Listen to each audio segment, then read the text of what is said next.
Почитувани добро вечер. Вечерашен гостин во емисијата Став е вице-премиерот, министер за внатрешни работи Оливер Спасовски. Министре, добро вечер. Еве по нешто подолг период повторно сте во Телевизија Плюс. Добро вечер, благодарам на поканата.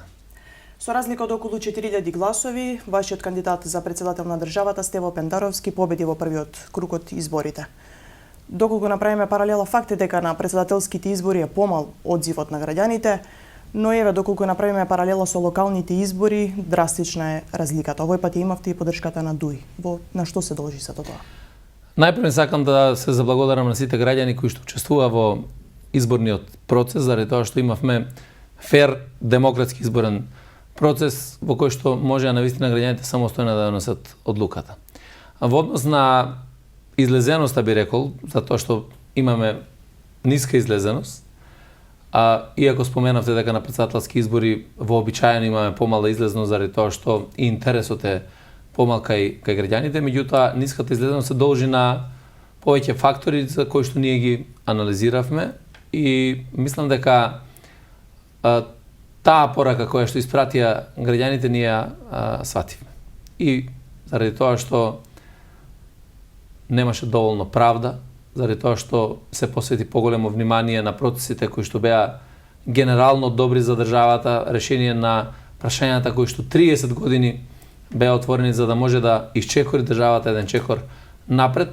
Сето тоа прави една слика која што создава, би рекол, незадоволство или пак нереализирање на очекувањата на граѓаните. И тука апсолутно ги разбирам. Меѓутоа, факт е и дека доколку не се решаа овие клучни прашања за државата, доколку Македонија не беше подготвена да најде решение и диалог со Грција, доколку не се подпише договорот со Бугарија, доколку не решевме некакви битни прашања на внатрешен план, како што е стабилизација на институциите, финансиска консолидација и така натаму, нема да имаме напредок во државата и едноставно ќе знаевме дека Македонија нема да исчекори еден чекор напред. Така да направена е голема работа за државата, поминати се многу важни процеси и јас им благодарам на сите граѓани кои што ја препозна искреноста на оваа влада да направиме нешто повеќе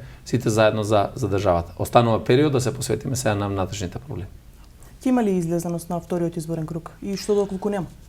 Да, ние работиме максимално, разговараме со граѓаните на државата, на Македонија, за да се зголеми излезноста, да ги мотивираме повеќе луѓето. Јас очекувам дека ќе имаме излезност и Македонија ќе го избере председателот. Заради тоа што многу е важно изборниот процес да биде завршен, позитивен со избор на председател, да ги практично консолидираме сите институции на системот и на тој начин да се створи еден период во кој што ќе можеме да бидеме посветени на други прашања. Не изборот на председателот за државата е лош за сите граѓани. Тоа не е лош само за партиите, тоа е лош за сите граѓани. Зошто е лош? Заради тоа што ќе треба повторно да имаме председателски избори. На тие председателски избори повторно институциите не работат, повторно ќе има застој во функционирањето, повторно други некакви сегменти од општеството кои што би може да значат развој на економски план би стагнирале и сето тоа ќе допринесе една огромна, несогледлива штета и последица за државата генерално. Одржавте повеќе митинзи, но овој пат новина е што држите и средби, дебати со самите граѓани. Кои се барањата нивни, кои се забелешките? Генерално, видете, овие средби кои што ние ги правиме со целни групи, со средби директно со граѓаните, се најефектните средби кои што ги имаме. Прво, општ заклучок е дека такви средби мора да има во континуитет, без разлика дали има изборен процес или нема изборен процес. Најчесто забелешки, побарувања кај граѓаните се оние кои што најмногу нив ги тангираат. А тоа се дел од комунална инфраструктура во средината во која што живеат, ако имаат некаков личен проблем, да може тој проблем да се реши. Има дури се оди до таму и за комуникации и така натаму. Сето тоа покажува дека одговорноста треба да се подигне на еден степен повеќе кај избраните именувани функционери, да бидат блиски со граѓаните, да бидат блиски со со народот и заеднички да ги решаваат проблемите. Граѓаните не очекуваат дека се може да биде завршено и решено за краток временски период. Јутија, граѓаните сакаат некој да ги сослуша и да разговара за нивните проблеми. Испорачали СДСМ дел од она што им го вети? Да, ние направивме покрај тоа што го работевме на меѓународен план, да ја стабилизираме Македонија, да ги решиме проблемите. Македонија на крајот на годината ќе биде членка на НАТО. Очекуваме датум за преговори во Европската унија за во јуни месец, се со цел да ги отвориме фондовите. И тоа е еден дел кој што трајно ги затвара овие прашања. Пред се прашањето на безбедноста, на стабилноста, на територијалниот интегритет на граѓаните. Од друга страна и на внатрешен план. Реализираме она што беше можно да се реализира за неполни 2 години. Ние практично имаме година и пол ефикасен мандат од владата и прашањата кои што беа предвидени во програмата План за живот беа реализирани. Ќе напомнам неколку од нив. Едно од прашањата беше дека ќе се зголеми минималната плата. Веднаш го направивме тоа, од 10 на 12.000. Сега од 1 јули таа минимална плата ќе се зголеми на 13.000 денари. Се со цел по сиромашните граѓани, работници со пониски примања да можат да имаат повеќе финансиски средства. Ветивме дека ќе укинеме радиодифузната такса. Ја укинавме. Ветивме дека ќе вратиме ефтината тарифа на електрична енергија. Ја вративме ефтината тарифа на електрична енергија. Ветивме дека ќе донесеме закон за обештетување на стечајните работници.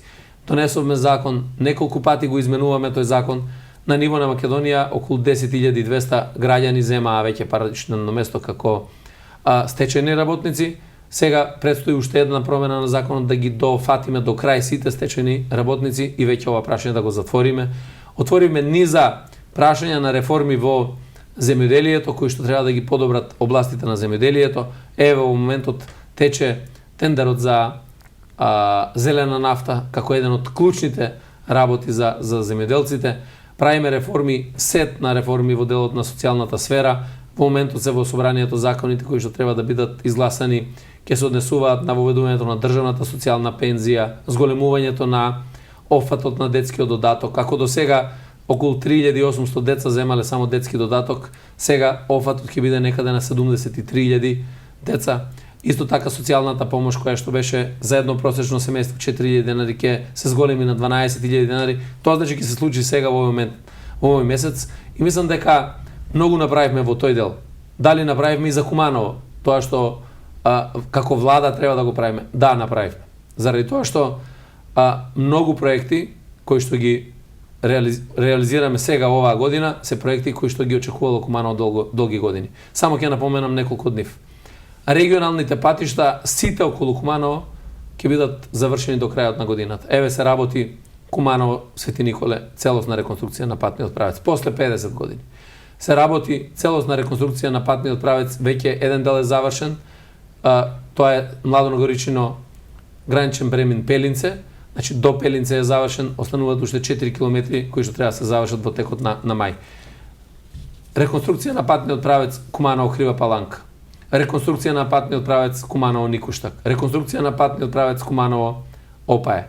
Направивме целосно и пуштена во употреба спортска сала во економското училиште. Направена, односно започната со градба нова сала во основно училиште Јероним Дерада во Черкеси. Сега во моментот пред некој време е започната градба на спортска сала училишна во средното техничко училиште Наце Буѓони во Куманово. За некој ден започнува со градба фекална канализација на село Тромеѓа преку средства од Министерството за транспорт и врски. Преку Министерството за транспорт и врски вршиме промена на водомери на граѓаните во Куманово со електронски водомери. Обезбедивме и на општината одобривме 20 милиони денари за индустријската зона во Речица и уште многу други проекти кои што ќе ги правиме. Сето тоа покажува дека веќе реализацијата на проекти се чувства. Оваа година ќе биде година во која што ќе се реализираат сите тие проекти. На ниво на државата во моментот се работат околу 96 патни правци, реконструкција или градби на патни правци. Сето тоа е нешто што ја заживува економијата и кое што ќе создава услови генерално за економски развој. Актуелна тема во државата е чистката која што ја најави премиерот Заев по утврдувањата на антикорупцијска комисија дека владини членови вработувале своји роднини. Граѓаните со оглед на претходното искуство не веруваат дека навистина раководни кадри ќе бидат отстранети од истите позиции. Видете, значи она што го кажавме дека изборниот процес упати порака до владата, упати порака до Социјалдемократскиот сојуз, упати порака, ако сакате, и до премиерот, е порака која што мора да биде почитувана и респектирана. И мора да имаме навистина отстранување на одредени кадри кои што не заслужуваат, не ги остваруваат интересите на граѓаните од било кои причини, и верувајте дека тоа ќе се случи многу скоро после завршувањето на вториот изборен процес, вториот круг, заради тоа што ние сега практично законски немаме надлежност за разрешување. И тоа така треба да биде. Секој треба да биде ценет за тоа што го прави, и доколку има работи кои што не ги направил, доколку има проекти кои што не ги реализира, доколку не ги спроведува реформите, и најважно од се, доколку не се однесува добро со граѓаните, доколку не знае да комуницира со граѓаните, доколку не знае да ги следи нивните потреби, треба на секого да му се заблагодариме. И знаете, не може да бидете критични ако вие не сте само критични за тоа и што самите го правите. Така да секоја работа нека биде анализирана и од мене па надолу до секоја еден носител на функција, и на основа на тоа да бидат преземени соодветни мерки. Што се однесува до МВР, ја вративте ли довербата на граѓаните во полицијата, ги направивте ли потребните реформи? Тоа беше и е еден од најголемите предизвици, се со цел реформата, односно довербата кај граѓаните да расте се повеќе и повеќе кај полицијата. Ние превземавме полицијата со најниско можно ниво на доверба кај граѓаните. И со право се случува многу настани кои што ја рушеа довербата на граѓаните кон институцијата Министерство за внатрешни работи. Ќе напоменам неколку од нив. Класичниот пример на злоупотреба на човековите права преку прислушувањето, за кое што денеска се водат судски процеси, за кои што луѓето веќе имаат и судски пресуди и се наоѓаат во притвори. Над 20.000 луѓе што беа прислушувани. Ќе напоменам, бидејќи денеска е денот, 27 април, пред 2 години во Законодавниот дом, во Собранието, влегоа една група на луѓе, на мотивирани од политичката партија ВМРО-ДПМН, мотивирани од одредени структури на таа власт, со цел да се задржи власта, ќе не убија. Јас бев учесник во тој процес. Ќе направеа навистина катастрофа државата да влезе во една граѓанска војна. И ова го кажувам заради тоа што денеска е денот во кој што сите се потсетуваме, и ние и нашите семејства, за тоа низ каква голгота поминавме во Собранието на 27 април, и председателот Заев и другите пратеници кои што беа внатре во Собранието, и сметам дека сето тоа ја сруши до крај довербата меѓу македонската полиција. Направивме многу реформски процеси, ќе набројам неколку од нив кои што се најважни, а тоа е реформата на системот на следење на комуникации, со формирање на нова оперативно-техничка агенција, која што веќе представува сигурносен механизам да нема можност за следење на комуникациите. Направивме реформа во борбата против организиран криминал и корупција, формиравме посебен одел, односно Национален координативен центар за борба против организиран криминал и корупција, кој што е со седиште во МВР, а имаме представници од сите институции. Веќе имаме неколку случаи такви решени. Направивме реформи во делот на миграцијата и трговијата со луѓе, со формирање на посебна единица, така наречени task force-ови за борба против организиран криминал и корупција во делот на миграцијата и илегалната трговија со луѓе. Таму имаме веќе добри резултати и за трговијата со луѓе и за илегалната миграција. Пред месец дена некаде разбивме 22 члена криминална група која што работи на илегалната миграција. Направивме реформа во делот на борбата против тероризмот и насилниот екстремизам. Направивме реформа со тоа што воведовме сега и надворешен механизам за контрола на полицијата. До сега имавме само внатрешен, сега имаме и надворешен механизам. Едно оделение посебно во составот на Народниот правобранител, се формираше посебно оделение во јавното обвинителство за гонење на организиран криминал, кој што ги работи делата ако имаме престап на полициските службеници, и сето тоа допринесе до вербата во полицијата да се зголеми. Таа сега е над 60%, меѓутоа наша цел е да продолжиме и понатаму. Работиме целосно на опрема на полициските службеници, постојано, реконструкција на полициски станици, создавање на услови за работа. Еве сега од декември месец 2018 година на полициските службеници беше зголемена платата. Од 1 септември се зголемува платата на сите вработени во Министерството за внатрешни работи за 5%. Тој тренд ќе продолжи заради тоа што го стабилизиравме финансиски Министерството. Јас кога го превземав Министерството за внатрешни работи, го превземав со 40 милиони евра доспеан долг. Што се однесува до секторот за внатрешни работи Куманово, каква е состојбата, како се задоволни од функционирањето, статистиката, во оглед на безбедноста? Секогаш може подобро, иако статистиката во делот на генерално на Министерство за внатрешни работи и генерално ако гледаме по сектори за внатрешни работи имаме подобрување во секој еден сегмент. Меѓутоа секогаш може подобро од тоа што е сега. Тоа се работи кои што се поврзани меѓу институционално, затоа што јавната безбедност не е само Министерството за внатрешни работи. Јавната безбедност се и другите институции, јавните предпријатија, тука се локалните самоуправи. Јавната безбедност се и граѓаните ако сакате. Значи, секој од нас мора да допринесе за да имаме зголемено ниво на јавна безбедност. Најважно е зашто ние постојано работиме во овие изминати години, да имаме превентивни кампањи кои што ќе делуваат превентивно и за јакнење на свеста кај граѓаните. Второ, да се обнови врската помеѓу граѓаните и македонската полиција. Беше прекината таа врска. Полицијата беше затворена сама во себе. Луѓето гледаа како на нешто недопирливо на полицијата и на таков начин не се создава успех во работењето. Се зголемува, веќе ги воведовме позорните служби, значи полицајците, позорникари во повеќе сектори за внатрешни работи во Македонија, така да јас сум задоволен со напредокот кој што го постигнавме. Ние имаме напредок во многу сегменти во 2018 година визави годините претходно, меѓутоа тоа мора да се зголеми уште повеќе и уште повеќе, значи јас нема да се задоволам со минимални корекции на работењето, току да направиме навистина радикални промени кои што ќе носат и резултати во тој дел. Важите за најштедлив министер во владата на Заев, но и за личност која што ужива голема доверба кај граѓаните. Вашето име се споменуваше како еден од можните кандидати за претседател на државата. Зошто одлуката падна на Пендаровски? Па еве прво ќе одговарам на ова последно. Ние имавме повеќе кандидати за претседател, ние одлучивме како раководство на партијата дека е добро да ставиме надпартиски кандидат.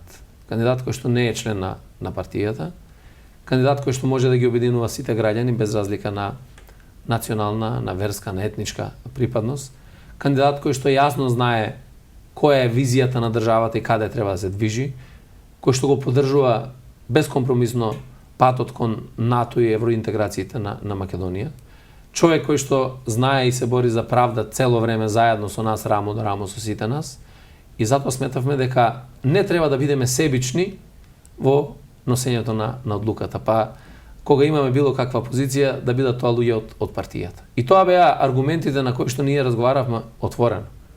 И да видиме што е тоа што е најдобро како понуда за граѓаните, и токму заради тоа ние ја дадовме поддршката и на Стево Пендаровски и сметаме дека тоа е најдоброто можно решение за претседател на Република Северна Македонија.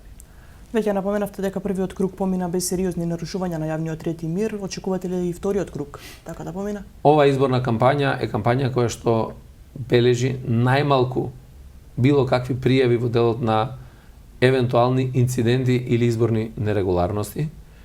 Навистина, тука сакам да се заблагодарам и на политичките субјекти кои што учествуваат во изборниот процес, меѓутоа и на граѓаните генерално, кои што покажавме сите заедно еден висок степен на демократичност.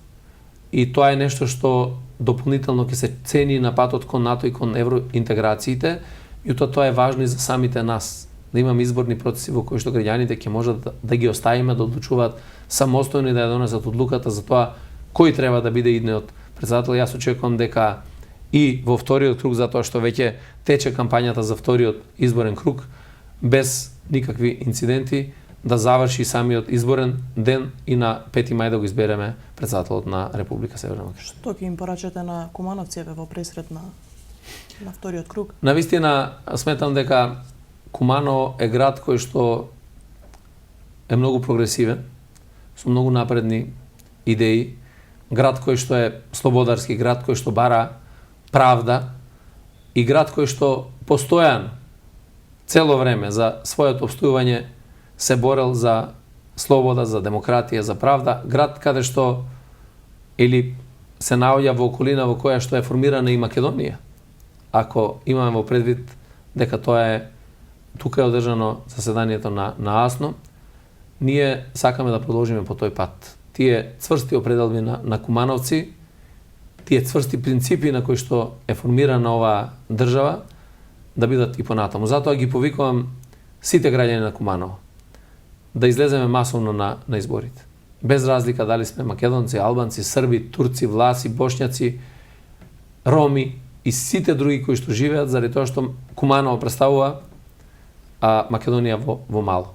Куманово покажа што значи да градите соживот, што значи заеднички да се радуваме на секој напредок на нашиот град, заеднички да го градиме, што значи заеднички да тагуваме кога сите во градот сме биле во неволја, и тоа е една важна карактеристика и тоа е принцип кој што оваа влада го промовира за градење на Македонија како едно општество за сите.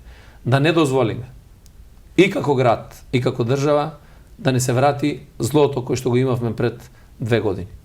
Да не ни се повтори уште еднаш, да имаме тепање на граѓаните, монтирани судски процеси, да немаме нарушувањето на демократијата, да немаме власт која што ќе ја руши слободата на изразувањето, слободата на медиумите, и ги повикувам сите граѓани на Куманово кои што не излегле во првиот изборен круг од разни причини, да го остварат своето избирачко право. Заради тоа што мора да бидеме дел од одлуките. Демократијата е да излезете и да кажете свој став, да кажете своја одлука. На Македонија е важно да има председател, и тоа да има председател кој што бара напредок. Председател кој што има таа јасна визија, и тој председател е во ликот на Стево Пендаровски. Затоа ги повикувам сите граѓани масовно да излеземе на изборите на 5 мај, да ја потврдиме оваа агенда на напредок на државата и да полека, но сигурно чекориме кон реализација на сите оние проекти, а верувајте, Куманово има за што да се бори. Напоменав колку проекти реализиравме и напоменав уште колку многу ќе реализираме. Јас сум тука, јас живеам секој ден со овие луѓе и навистина посакувам да направиме се како можност да искористиме од оваа влада да подобриме живот и услови за живот на граѓаните на Куманово. Ви благодарам за одвоеното време. Благодарам и на вас. Почитувани, тоа беше се за вечерва. Останете на Телевизија Плюс.